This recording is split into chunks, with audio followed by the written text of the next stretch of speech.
Good morning class. तो हम link list discuss कर रहे थे। लिंक लिस्ट में आगे है फ्री स्टोरेज लिस्ट। अगर जो हमारे पास न्यू नोड हम बनाते हैं लिंक लिस्ट में, तो न्यू नोड हम कहाँ से वो ले सकते हैं? वो हम लेते हैं फ्री स्टोरेज लिस्ट से। तो फ्री स्टोरेज लिस्ट एक वो लिस्ट है जहाँ पर अनयूज्ड मेमोरी लोकेशंस को स्टोर किया जाता है, तो उसको हम अवेल लिस्ट भी कहते हैं। ये आपकी अवेल लिस्ट एक तरह की दिखा रखी है। इसमें जो जहाँ पर जो लिस्ट का नाम है, जो फर्स्ट एड्रेस आपको पॉइंट करेगा वो अवेल नाम दिया है। अवेल फर्स्ट नोड के एड्रेस को पॉइंट करेगा और उसके बाद जितनी भी फ्री स्पेसेस है मेमोरी में वो एक दूसरे के साथ लिंक लिस्ट के थ्रू अटैच होती है। इस लिस्ट में जब भी हमने किसी लिंक लिस्ट में कोई एलिमेंट को इंसर्ट करना हो या ऐड करना हो, तो सबसे पहले ये अवेल लिस्ट को चेक किया जाता है। अगर ये अवेल लिस्ट या फ्री स्टोरेज लिस्ट एम्प्टी है तो हम उस एलिमेंट को इंसर्ट नहीं कर सकते और उस केस में हम उसे कहेंगे ओवरफ्लो सिचुएशन। बट अगर वो एम्प्टी नहीं है तो हम अवेल लिस्ट या फ्री स्टोरेज लिस्ट के फर्स्ट नोड को यूज करेंगे और उसको हम इंसर्ट कर देंगे आपकी लिंक लिस्ट में। तो जैसे ये आपकी एक अवेल लिस्ट है पहले की सिचुएशन, और उसके बाद जब हम किसी नोड को इंसर्ट करना चाहेंगे तो इसकी फर्स्ट नोड को हम यूज करेंगे। फर्स्ट नोड को हम नाम दे देंगे न्यू का, और उसके बाद अवेल आपका किसको पॉइंट करेगा? अब सेकंड नोड को पॉइंट करने लग जाएगा। अवेल जो पहले फर्स्ट नोड को पॉइंट कर रहा था, अब वो सेकंड नोड को पॉइंट करने लग जाएगा। एल्गोरिथम में कैसे होगा? सबसे पहले हम अवेल को चेक करेंगे। अगर अवेल नल के बराबर है, that means avail list empty है, तो हम ओवरफ्लो राइट कर देंगे और उस एल्गोरिथम से एग्जिट कर जाएंगे। नहीं तो हम फर्स्ट नोड के एड्रेस को ऑब्टेन करेंगे। तो फर्स्ट नोड का एड्रेस आपका अवेल पॉइंट कर रहा है, तो वो फर्स्ट नोड को पॉइंट कर रहा है, उसको हम न्यू नाम देंगे, न्यू इक्वल टू अवेल। और उसके बाद हम फर्स्ट नोड को अवेलेबल लिस्ट से रिमूव करेंगे। तो अब हम क्या करेंगे? अवेल जो फर्स्ट लिस्ट को पॉइंट कर रहा था, अब वो जो फर्स्ट नोड को पॉइंट कर रहा था, अब वो सेकंड नोड को पॉइंट करेगा। तो avail will be equal to link of avail. तो पहले अवेल का लिंक सेकंड नोड को पॉइंट कर रहा था, अब avail will be equal to link of avail. That means avail अब सेकंड नोड को पॉइंट करना स्टार्ट कर देगा। इन तीनों स्टेप हमारे हर बार इंसर्शन में यूज होंगे, तो उसके लिए हमने उसकी शॉर्ट फॉर्म ये यूज करेंगे। दैट मीन्स हमने एक नई नोड का नाम दे दिया न्यू, तो इसको हम एज ए शॉर्ट फॉर्म लिख सकते हैं एल्गोरिथम में। जब हमने कोई नोड n डिलीट करनी हो लिंक लिस्ट से, तो वो आपकी दोबारा से अवेल लिस्ट में ऐड कर दी जाएगी। जनरली जो डिलीटेड नोड है वो हम बिगनिंग में ऐड करते हैं। तो ये हमने डायग्राम से दिखा रखा है। जैसे सपोज करो ये आपकी नोड है n, जिसको हमने किसी लिंक लिस्ट से डिलीट किया है और उसको हम अवेल में ऐड करना चाहते हैं। तो क्या होगा? तो न्यू का जो लिंक है वो अब किसको पॉइंट करेगा? अवेल को पॉइंट करेगा। दैट मीन्स फर्स्ट नोड को पॉइंट करेगा, और उसके बाद जो अवेल है वो अब एन नोड को पॉइंट करने लग जाएगा। तो एन नोड का लिंक तो अब सेकंड नोड को पॉइंट करेगा, दैट मीन्स अवेल को पॉइंट करेगा। और अवेल का लिंक अब अवेल किसको पॉइंट करेगा? अब एन नोड को पॉइंट करने लग जाएगा। तो ये चीज होगी जब भी हम कोई नोड डिलीट होगी तो उसको हम अवेल लिस्ट की बिगनिंग में ऐड कर देंगे। तो इसको एल्गोरिथम में लिखेंगे तो लिंक ऑफ एन, जो हमने बताया, link of N will now be pointing to avail and avail will be equal to N. Avail अब एन को पॉइंट करेगा और link of N will be pointing to avail. तो ये चीज हो जाएगी पहले, ठीक है। तो जब भी हमने कोई नोड डिलीट करनी हो तो हम उसको अवेल लिस्ट की बिगनिंग में ऐड कर दें। उसके बाद एक कंसेप्ट है आपका गार्बेज कलेक्शन। सपोज करो कोई भी नोड्स या एक से ज्यादा नोड्स हम किसी लिंक लिस्ट से डिलीट कर रहे हैं और वो मेमोरी स्पेस अब फ्री होगी, तो वो फ्री मेमोरी स्पेस हम फ्री स्टोरेज लिस्ट में ऐड करना चाहते हैं। उसमें एक तरीका तो ये है कि आप जैसे ही स्पेस फ्री हो तभी की तभी इमीडिएटली हम उसको फ्री स्टोरेज लिस्ट में ऐड कर दें। ये काफी टाइम कंज्यूमिंग प्रोसेस है, क्योंकि हमें जैसे ही कोई स्पेस फ्री होगी हमें सब कुछ छोड़कर आपका स्पेस को फ्री लिस्ट में ऐड करना पड़ेगा। दूसरा तरीका है हम पीरियोडिकली, मतलब कुछ देर बाद हम जितनी भी स्पेस डिलीट हो रही है उसको एक साथ फ्री स्टोरेज लिस्ट में ऐड कर दें, उसको हम कहेंगे गार्बेज कलेक्शन। तो गार्बेज कलेक्शन में आपके दो स्टेप्स हैं। पहला स्टेप क्या होगा, जो कंप्यूटर है वो आपकी सभी लिंक लिस्ट को चेक करेगा, स्कैन करेगा और हर मेमोरी लोकेशन को टैग करता जाएगा। जो जो मेमोरी लोकेशंस लिंक लिस्ट में यूज हो रही है, करंटली यूज हो रही है, उन सभी नोड्स को, मेमोरी लोकेशंस को टैग करता जाएगा।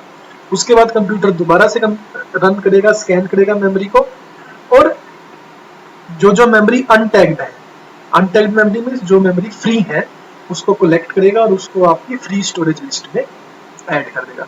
ये गार्बेज कलेक्शन आपके दो स्टेप्स में होंगे। पहले हम सभी यूज्ड मेमोरी लोकेशंस को टैग करेंगे और सेकंड स्टेप में जो मेमोरी स्पेस अनटैग्ड रह गई उसको हम फ्री स्टोरेज लिस्ट में ऐड कर देंगे। ठीक है।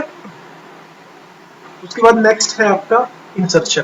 जैसे हमने बताया लिंक लिस्ट आपका सबसे ज्यादा इंसर्शन और डिलीशन ऑपरेशंस के लिए सुटेबल है, एफिशिएंट है और हम काफी इजीली इंसर्शन या डिलीशन कर सकते हैं।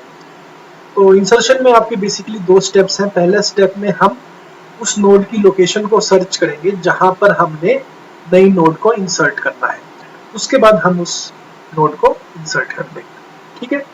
तो जो लोकेशन है जहां पर हमने इंसर्ट करना है वो बिगिनिंग में भी हो सकती है, एंड में भी हो सकती है या कोई मिडिल में भी हो सकती है। तो हम ये तीनों केसेस देखेंगे। सबसे पहले है अगर हमने बिगिनिंग में इंसर्ट करना हो, यहाँ पर हम अज्यूम कर रहे हैं कि जिस नोड को हमने इंसर्ट करना है वो उसको पॉइंट कर रहा है न्यू पॉइंटर और उसका एड्रेस हमने बिगिनिंग में ऐड करना है। तो सबसे पहले स्टेप क्या होगा, हम कोई न्यू नोड को लेंगे, हमने न्यू नोड को ऑब्टेन करना है फ्री स्टोरेज लिस्ट से। उसके बाद उसमें हमने इंफॉर्मेशन डालेंगे, इंफॉर्मेशन फील्ड में सपोज करो आप एनएक्स डाल रहे हैं और उसके बाद फर्स्ट पॉइंटर को हम चेंज करेंगे। हमने जैसे बताया हर लिंक लिस्ट का एक एड्रेस होता है जो फर्स्ट नोड को पॉइंट करता है, उसको हमने फर्स्ट नाम दिया है। तो हर लिस्ट का जो फर्स्ट पॉइंटर है जिस भी लिंक लिस्ट में हमने ऐड करना है उसके फर्स्ट पॉइंटर को हम चेंज कर देंगे ताकि वो अब न्यू नोड को पॉइंट करेगा। तो ये स्टेप्स हैं आपके अगर आपने इंसर्शन करना है बिगिनिंग में। तो ये इसका एल्गोरिथम हो गया। ठीक है। एल्गोरिथम में पहले तीन स्टेप आपका वही बता रहे हैं कि हम न्यू नोड कैसे लेंगे फ्री स्टोरेज लिस्ट से। ठीक है। तो न्यू नोड लेने के लिए सबसे पहले हम चेक करेंगे अवेल नल तो नहीं। अगर अवेल नल है तो हम ओवरफ्लो लिख देंगे। अगर अवेल नल नहीं है तो हम न्यू नोड कौन सी लेंगे, जिसको अवेल पॉइंट कर रहा है, जिसको अवेल पॉइंट कर रहा है उसको अब न्यू पॉइंट करने लग जाएगा और अवेल अब सेकंड नोड को पॉइंट करेगा। That means avail will be equal to link of avail. उसके बाद हम क्या करेंगे, नई नोड की इंफॉर्मेशन पार्ट में एनएक्स डाल देंगे और नई नोड का लिंक अब किसको पॉइंट करेगा, फर्स्ट को पॉइंट करेगा। ठीक है, क्योंकि हम इंसर्शन बिगिनिंग में कर रहे हैं। ठीक है। अब नई नोड का लिंक तो फर्स्ट को पॉइंट करेगा, बट अब फर्स्ट नोड कौन सी होगी, न्यू नोड होगी। तो हम यहाँ पर लिख देंगे फर्स्ट को अपडेट कर देंगे, first will be equal to new. ये हमारा एल्गोरिथम है। हम जैसे बताया फर्स्ट थ्री स्टेप की बजाय हम सिर्फ यहाँ पर ये भी लिख सकते हैं। दैट मीन्स एक हमने नई नोड ली, उसको हमने नाम दिया न्यू, बाकी स्टेप्स सेम है। ये आपको डायग्रामेटिकली दिखाया गया है। तो पहले हम क्या करेंगे, नई नोड की इंफॉर्मेशन पार्ट में नेक्स्ट डालेंगे। उसके बाद सेकंड स्टेप में लिंक ऑफ न्यू अब किसको पॉइंट करेगा, जहां पर पहले फर्स्ट पॉइंट कर रहा था, और फर्स्ट अब कहां पर पॉइंट करेगा, आपके एनएक्स न्यू नोड को पॉइंट कर देगा। ठीक है। उसके बाद सेकंड तरीका जो सेकंड वे है, हम अगर एंड में इंसर्ट करना चाहें, एंड में हम इंसर्ट कैसे करेंगे, सबसे पहले हम एक नई नोड लेंगे, नई नोड में आपने जो इंफॉर्मेशन डालनी है वो डालेंगे, नई नोड का पॉइंटर हम नल कर देंगे, नई नोड का जो लिंक पॉइंटर है वो हम नल के बराबर कर देंगे। नल के बराबर क्यों करेंगे, क्योंकि हमने जो नोड है वो एंड में इंसर्ट करनी है और हर लिंक लिस्ट के एंड में आपका नल होता है। ठीक है। तो अगर उसके बाद हम चेक करेंगे जिस लिस्ट में हमने ऐड करना है वो एम्प्टी तो नहीं। अगर एम्प्टी है तो हम जो न्यू नोड है उसको फर्स्ट बना देंगे, क्योंकि वो उस लिस्ट की फर्स्ट नोड बन जाएगी। अगर लिस्ट एम्प्टी नहीं है तो सबसे पहले हमें लास्ट नोड को फाइंड आउट करना है, तो वो हम ट्रैवर्सिंग के थ्रू करेंगे। ट्रैवर्सिंग के थ्रू हम फर्स्ट नोड से बिगिन करेंगे और उसके बाद फर्स्ट से सेकंड, सेकंड से थर्ड, तब तक जाएंगे जब तक हमें लास्ट नोड नहीं मिल जाती। लास्ट नोड का हमें पता कैसे चलेगा, लास्ट नोड का जो भी होगी उसका लिंक फील्ड नल को पॉइंट करेगा। उसके बाद हम नई नोड को उस नोन एम्प्टी लिस्ट के लास्ट में ऐड कर देंगे और जो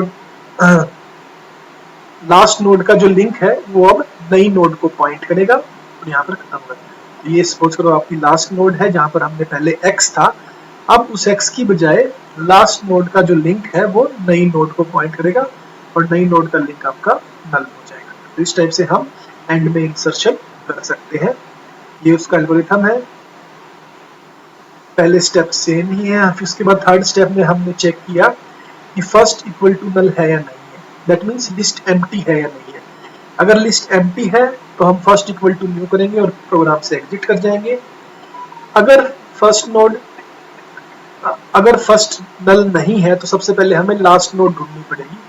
लास्ट नोड ढूंढने के लिए हमने एक पॉइंटर बनाया सेव सबसे पहले फर्स्ट को पॉइंट करेगा और उसके बाद हम तब तक उसको व्हाइल लूप लगाएंगे जब तक लिंक ऑफ सेव नल नहीं हो जाता। तो जब तक हम लिंक ऑफ सेव नल नहीं हो जाता हम सेव को नेक्स्ट नोड तक पॉइंट करते रहेंगे। वो हम कैसे करेंगे, वो हम करेंगे save equal to link of save. तो सेव पहले फर्स्ट नोड को पॉइंट कर रहा था, फिर फर्स्ट नोड के लिंक को पॉइंट करेगा, दैट मीन्स सेकंड नोड को पॉइंट करेगा। फिर सेकंड नोड भी अगर लास्ट नोड नहीं है तो सेकंड नोड के लिंक को पॉइंट करेगा सेव अब, दैट मीन्स थर्ड नोड को पॉइंट करेगा। तो इस टाइप से हम लास्ट नोड तक पहुंचेंगे। लास्ट नोड का जो लिंक होगा वो नल होगा, तो उससे हमें पता चल जाएगा कौन सी नोड लास्ट है। जैसे ही हम लास्ट नोड पे पहुंचे तो लास्ट नोड का जो लिंक है वो अब किसको पॉइंट करेगा, न्यू नोड को पॉइंट करेगा और ये हमारा यहाँ पर इंसर्शन हो जाएगा। ठीक है।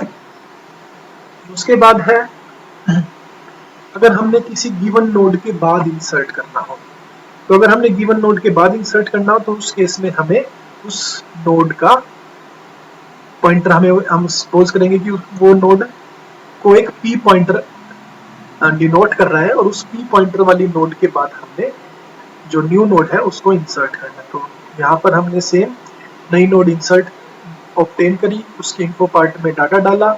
अगर लिस्ट एम्प्टी है तो न्यू नोड को फर्स्ट नोड बना दिया। अगर लिस्ट एम्प्टी नहीं है तो हमने जो पी लोकेशन वाली नोड है उसके बाद नई नोड को हमने ऐड कर दिया। तो ये डायग्रामेटिकली है। दोस्तों ये हमारी पहले लिस्ट थी, ये नोड हमारी पी है। हम इसके बाद इस न्यू नोड को ऐड करना चाहते हैं। तो सबसे पहले हम क्या करेंगे, जो हमारी न्यू नोड का लिंक है उसको हम इसको पॉइंट करेंगे जो पी का लिंक है। तो न्यू नोड का लिंक अब पी के लिंक को पॉइंट करेगा। यहाँ पर आपका न्यू नोड का लिंक पी के लिंक को पॉइंट करेगा और अब पी का लिंक अब किसको पॉइंट करेगा, न्यू नोड को पॉइंट करेगा। तो ये दो स्टेप्स है। न्यू नोड का लिंक, जो आपका न्यू नोड का लिंक है वो पी के लिंक को पॉइंट करेगा और पी का लिंक अब किसको पॉइंट करेगा, न्यू नोड को पॉइंट करेगा। तो ये चीज हमने एल्गोरिथम में लिखी। पहला स्टेप सेम है, सेकंड स्टेप सेम है, थर्ड स्टेप भी पिछले एल्गोरिथम की तरह ही है। अगर फर्स्ट नल है तो हम लिंक ऑफ न्यू नल कर देंगे और फर्स्ट किसको पॉइंट करेगा, न्यू नोड को पॉइंट करेगा। और अगर हमारा फर्स्ट नल नहीं है, दैट मीन्स हमारी लिस्ट में पहले से कुछ नोड्स हैं, ठीक है, तो हम पी नोड के बाद हम इंसर्ट करना चाहते हैं तो हम क्या करेंगे, link of new will be equal to link of P and link of P will be equal to new. तो ये दो स्टेप्स हैं। ये दो स्टेप्स करने पर हमारा जो नई नोड है वो पी नोड के बाद आपके इंसर्ट हो जाएगी। तो ये इंसर्शन के 3 पार्ट थे। पहला इंसर्शन बिगिनिंग में, दूसरा इंसर्शन एंड में और तीसरा इंसर्ट किसी गिवन नोड के बाद। अब उसके बाद नेक्स्ट आपका डिलीशन है जो कि हम नेक्स्ट लेक्चर में डिस्कस करेंगे। Thank you.